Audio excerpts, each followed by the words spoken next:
he committed suicide. And I had a very vivid dream of Jason Biggs and his wife, Jenny Mullen, had just had a baby in real life. And I was in their car with them driving to my buddy's parents' house. And I was in the back seat with their baby in the thing, and he was crying, and they were trying to calm him down, but I could translate his crying. And it was my buddy. It was my buddy in the baby's body. And he was like, "What's happening? Where am I?" And I was like, "Croy?" And he was like, "Bert?" I was like, "Yeah." And he's like, where am I?" I said, "Oh, you're in a baby's body. Like, you've been reincarnated, I guess. You're in a baby's body. He's like, "Wait, how did I get here?" And I went, "Oh, you killed yourself." He was like, "I did?" And I said, "Yeah." He said, "How?" I said, I think you were pretty up. I think you had been partying for a couple days and you did it in a hotel room." He's like, "Oh, He's like, "How's my brother doing?" And I said, not good. No one's dealing with it. He's like, "How about my parents?" I said, "They're not good either." And he was like, "Well, wait, how bad?" And I said, it's pretty bad.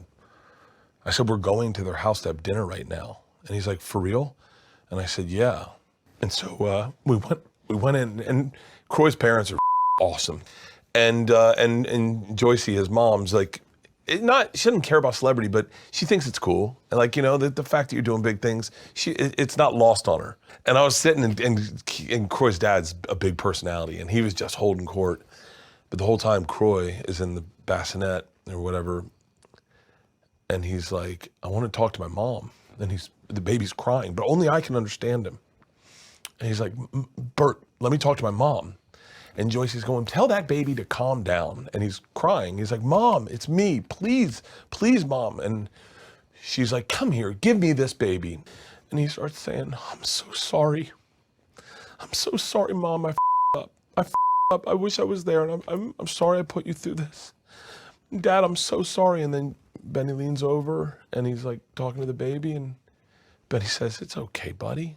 It's okay. We're all going to be fine." They forgave Croy for this mistake he made by taking his own life. And I witnessed all of it. And all of a sudden there's closure for Croy and for his parents and for me. And then I wake up and I'm sobbing, crying. I'm sobbing, crying. Just one of the craziest dreams I've ever had in my entire life.